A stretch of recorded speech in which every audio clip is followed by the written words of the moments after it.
Hi. I want to have another serious conversation with you. Call it the second episode of my Butterfly Chronicles new podcast. I want to address the issue of self love.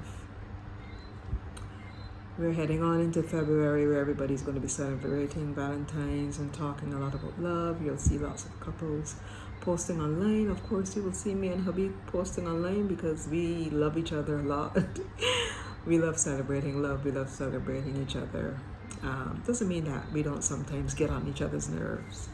Does not mean that we don't have disagreements still after 41 years of marriage. We're very realistic about that.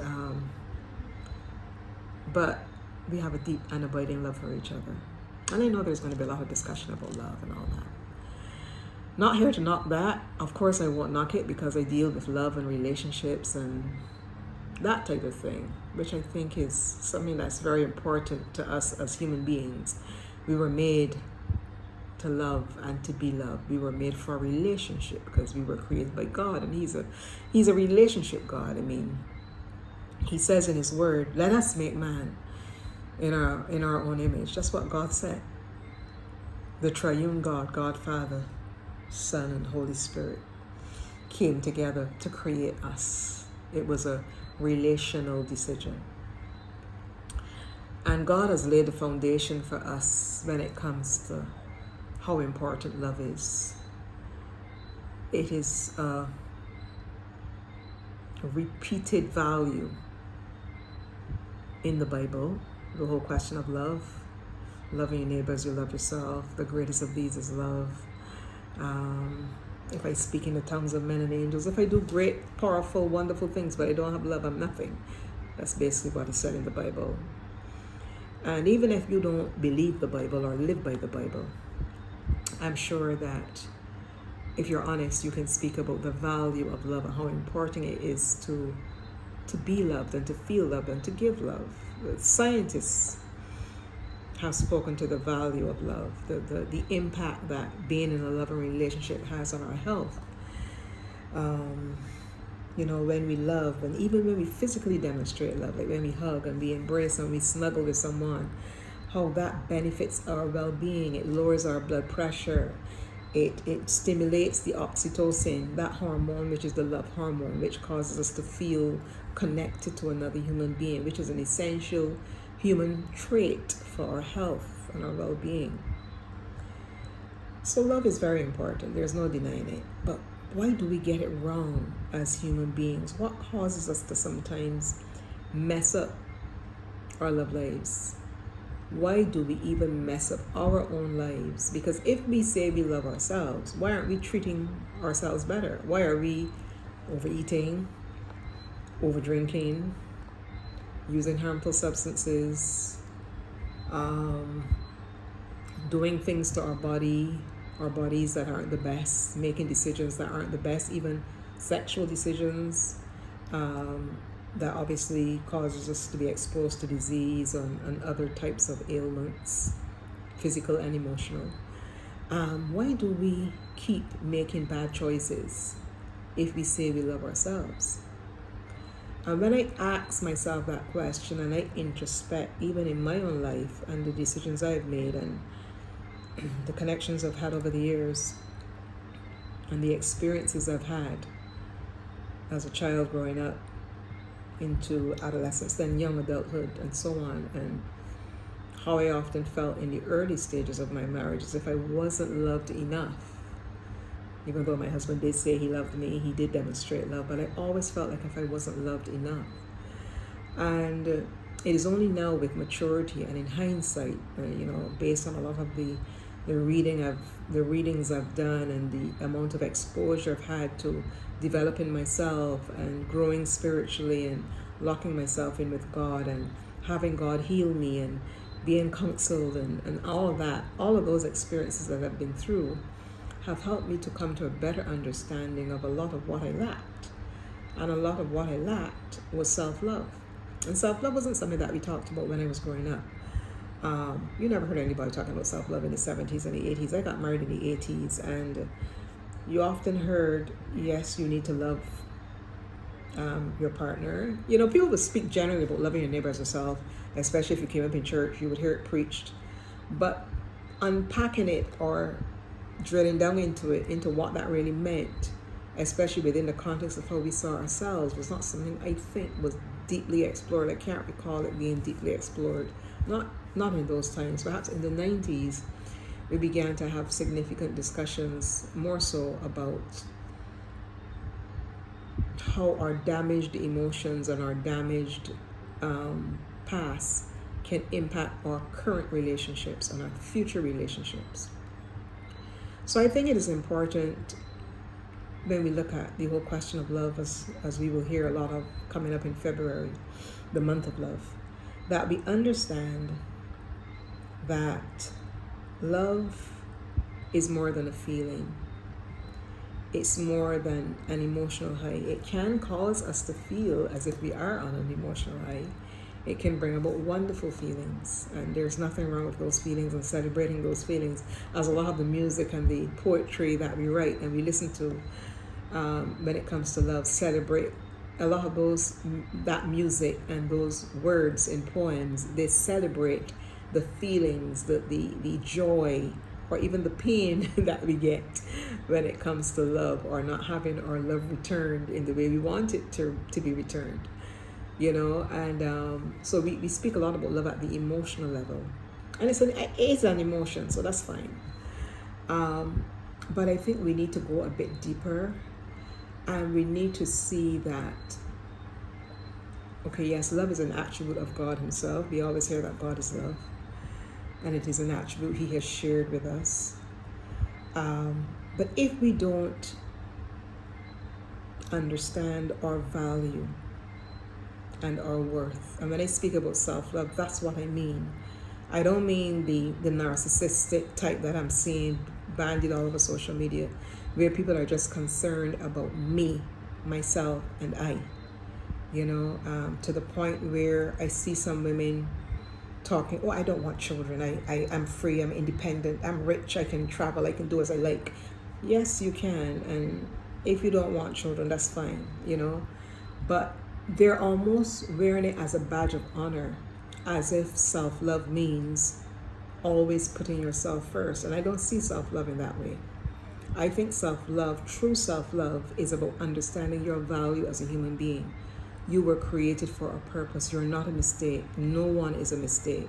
As I said in my first broadcast, I created you. I knew you before you were in your mother's womb. Those are the words of God. I knew you before you were in your mother's womb. I created you. You know, the whole sense of God having a destiny and a purpose for each of us is very important at the level of understanding our human value. We are important to God. Important enough that he sent his only son to die in our place. I mean, that's self-sacrificial love, if ever there was self-sacrificial love. You don't think you can get any better than that. But even outside the context of that religious or spiritual understanding, we've heard of mothers or even of fathers giving up an organ for their child, or sacrificing themselves so that their child can live and survive. And we know that love can go very, very, very deep, very, very, very deep. But if we don't understand that we have that personal value, and that our personal value is not based on what we look like, it is not based on where we went to school, it's not based on who our friends are, whether we know celebrities or important people, quote unquote, you know, it is not about the company we keep. Our value is not based on the home we live in and what it looks like. It is not based on our educational achievements, whether we ascend to the highest levels of education. It is a matter of whether we wrote 10 books or 20, or whether we're political leaders or religious leaders, or whether we are leaders in an organization and, you know, drive the fanciest cars, or have the best clothes, or, you know, speak in a particular way, or have command of several languages. These external achievements, which are all good and should be celebrated, they are not the reason why we are valued or should be valued. We are valued because God created us first. And secondly, He created us with a purpose. And that purpose is really to be a reflection of Him.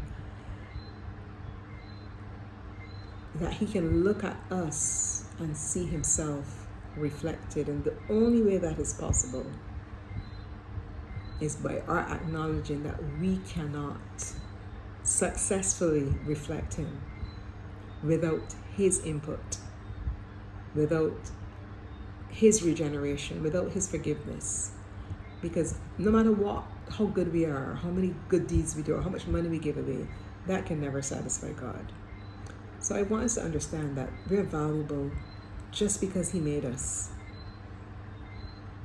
And the Bible says we're fearfully and wonderfully made, and that has nothing to do with what we look like. It's just about celebrating the fact that our humanity makes us special to God. And that is what should make us special to each other.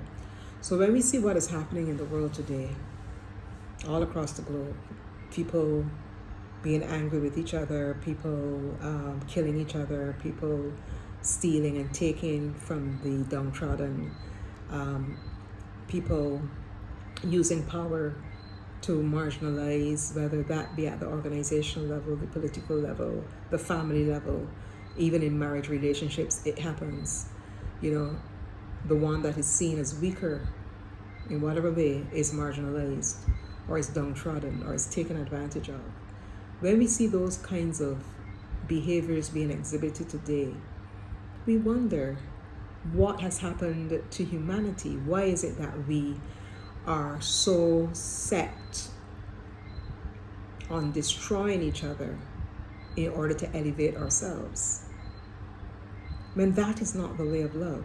Love is not about destroying another person so you can be elevated. That's not love. So when we understand that, that's where we have fallen short as human beings. That's one of the ways that we've fallen short as human beings. And we can see ourselves in all of our brokenness, in all of our fallenness, and seek to be better, not through human effort, because yes, human effort is good, and there is a part of working out your own salvation with fear and trembling that does involve human effort. But really surrendering your life to God and having Him empower you to be the best human being that you can be, because that's the only way. That's really the only way. And you know, I can never embrace who I am and who God has made me to be unless I admit my own fallibility. And that means simply that despite all the mistakes I may have made, or despite all of the things that may have happened to me, negative things that I might have experienced, abuse I might have experienced, abuse that I did experience, as a matter of fact. No matter what has happened to me, I'm special to God. And because I'm special to God, I can love myself. Despite my bad memories, despite my trauma, despite the fallout I might have experienced because of traumatic things that happened to me. And I'm speaking personally because I was sexually abused at 8 years old. And even though it was not a penetrative sexual experience, it involved repeated acts of sexual abuse by a family member, which did traumatize me as a child, but not in a way that I could articulate until I became an adult.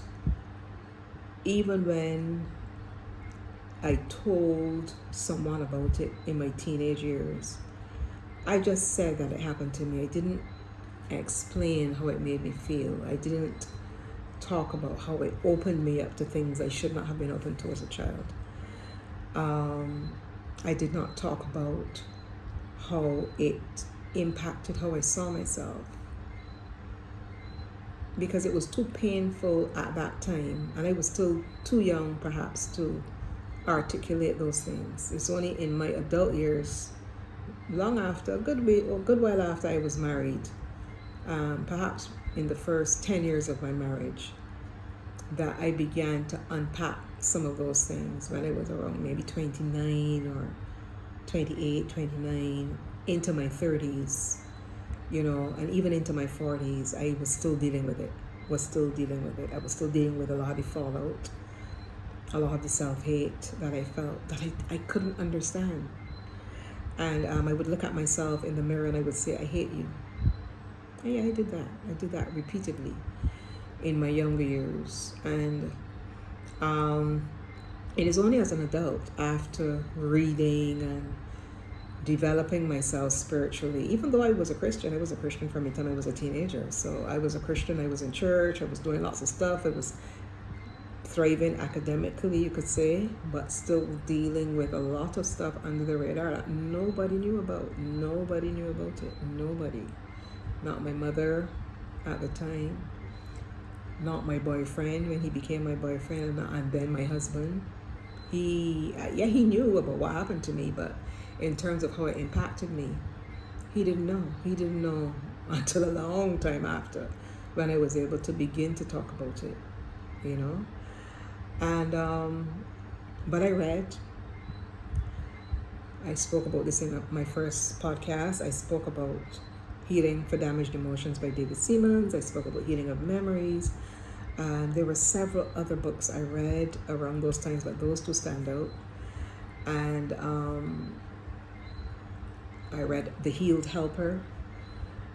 I got very interested in understanding the human psyche and counseling and family. And I said in my first podcast that I didn't know what led me to dealing with love and marriage and family and being so passionate about raising children and so on.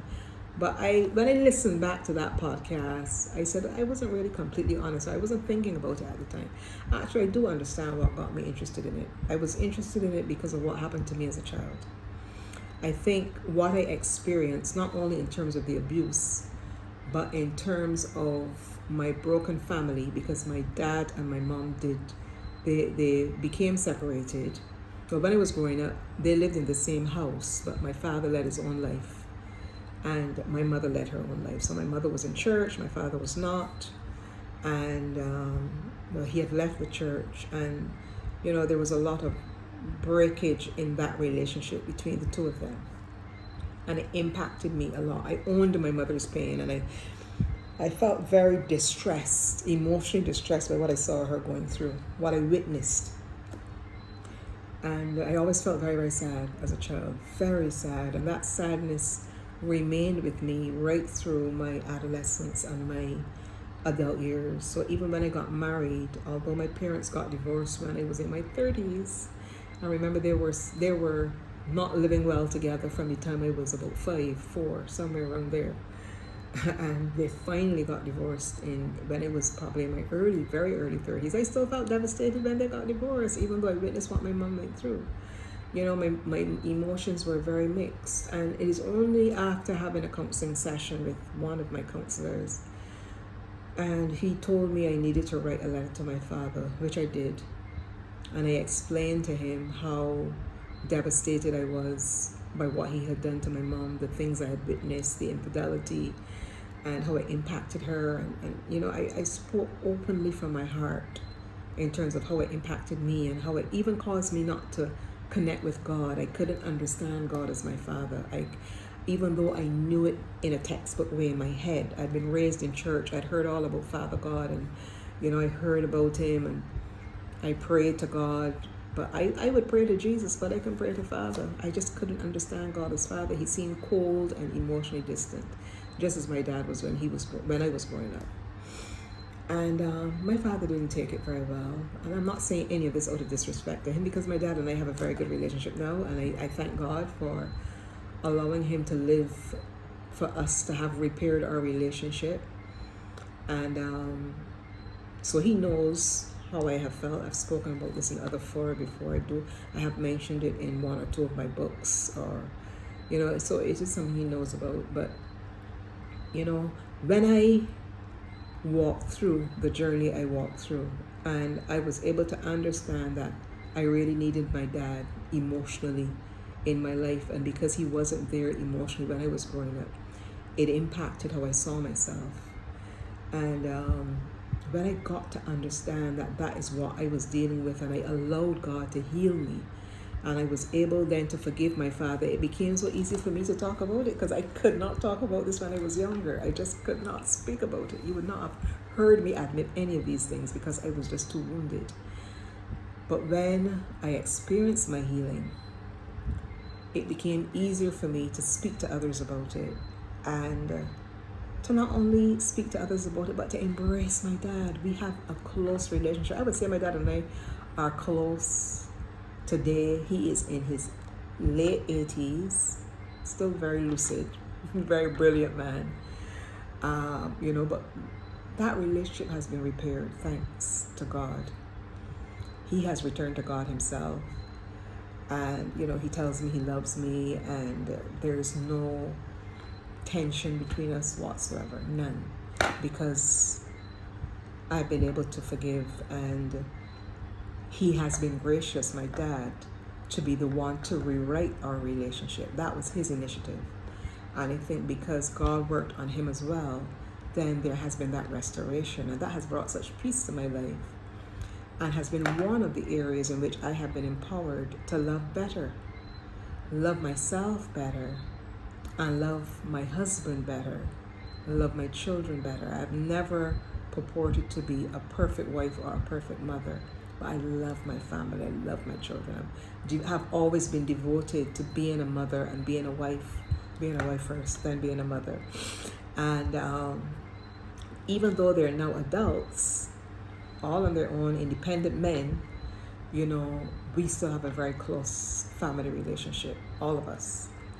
And I'm really thankful to God for his healing, and how that has empowered me to love myself and to love others better.